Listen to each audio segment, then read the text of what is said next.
ప్రభునందు ప్రియులారా, మీ అందరికీ ప్రభువైన యేసుక్రీస్తు నామమున శుభములు. ఆయనను కొడుతున్నదెవరు? తన పాపముల గురించి విచారిస్తున్న ఒక సైనికుడు ఒకరోజు ఒక కలగన్నాడు.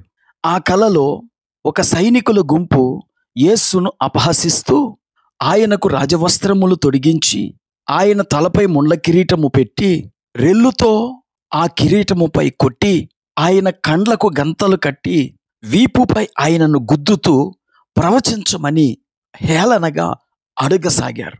ఇదంతా కలలో చూస్తున్న ఈ సైనికుడు హృదయములో చాలా కలవరపడ్డాడు.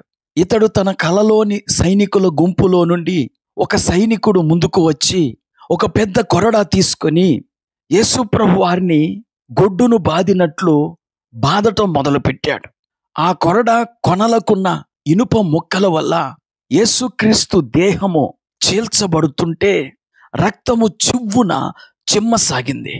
యేసును కొట్టొద్దు అని చెప్పటం కోసం ఈ కలగంటున్న వ్యక్తి యేసును కొరడాతో కొడుతున్న వ్యక్తి దగ్గరికి పరుగెత్తుకొని వెళ్ళాడు.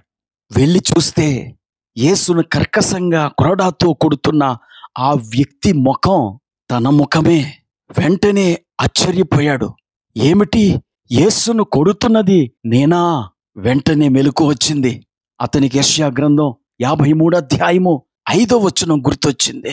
మన అతిక్రమ క్రియలను బట్టి అతడు గాయపరచబడెను, మన దోషములను బట్టి నలుగుగొట్టబడెను, మన సమాధానార్థమైన శిక్ష అతని మీద పడెను, అతడు పొందిన దెబ్బల చేత మనకు స్వస్థత కలుగుచున్నది. నేనే యేసును కొడుతున్నానా? అంటే నా పాపం వల్లనే యేసు కొట్టబడ్డాడా అని పశ్చాత్తాపముతో తన పాప జీవితాన్ని విడిచిపెట్టి యేసుకు తన జీవితాన్ని సమర్పించుకున్నాడు. ప్రియులరా, మనమే యేసును గాయపరిచాం. మన పాపమే యేసును బాధ పెట్టింది. మనము చేతులతో చేసిన పాపాలే ఆయన చేతులకు మేకులయ్యాయి. మనము కాళ్ళతో చేసిన పాపాలే ఆయన కాళ్ళకు మేకులయ్యాయి. మన పాప పడకల ద్వారా చేసిన పాపమే యేసు ప్రక్కలో బల్లెపు పోటయ్యింది. ఇది గ్రహించిన వారు పాపం చేయటానికి తెగించరు. ఈరోజు చాలా మంది ఎరిగి చెడిపోతున్నారు.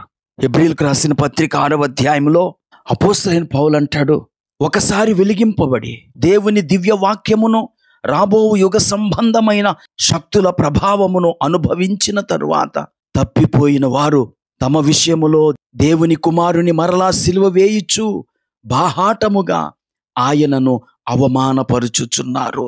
అంటే తెలిసి పాపం చేసిన వాళ్ళు యేసును మరలా గాయపరుస్తున్నారు, మరలా సిలువకెక్కిస్తున్నారు. ఈ మాటలు వింటున్న నా ప్రియ స్నేహితుడా, సోదరి, మీరు మీ పాపాలని విడిచిపెట్టారా లేదా? పాపమని తెలిసి కూడా పాపంలో కొనసాగితే యేసును మరలా సిలువకెక్కిస్తున్నది మీరే. అందుకే దేవుని బిడ్డలమైన మనం మన పాపములను ఒప్పుకొని విడిచిపెట్టాలి. పక్షవాయువు గల వ్యక్తిని యేసు బాగు చేసిన తర్వాత అతడు దేవాలయంలో కనిపించినప్పుడు యేసు ఆ వ్యక్తితో ఏం చెప్పాడో తెలుసా? యోహాను సువార్త 5:14 చూడండి. ఇదిగో స్వస్థత నొందితివి, మరి ఎక్కువ కీడు నీకు కలగకుండునట్లు ఇకను పాపము చేయుకుమని చెప్పగా, ఎరిగి పాపాలు చేసే వారికి మరి ఎక్కువ కీడు కలుగుతుంది.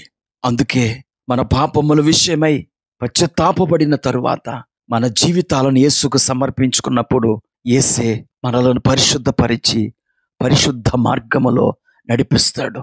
ప్రార్థన చేసుకుందాం. కృపాకనికరం కలిగిన మా తండ్రి, నీకు వందనాలు. ఎరిగి పాపం చేసిన వారు మరి ఎక్కువ కీడు పొందుతారని నేటి వర్తమానం ద్వారా మాతో మాట్లాడారు. ఈ మాటలు వింటున్న వీక్షకులు ఎవ్వరు ఎరిగి పాపం చేయకుండా తమ జీవితాలను నీకు సమర్పించుకొని నీకు మహిమకరంగా వారు జీవించుటకు సహాయం చేయమని యేసుక్రీస్తు నామమున ప్రార్థించి వేడుకుంటున్నాము. ఆమేన్.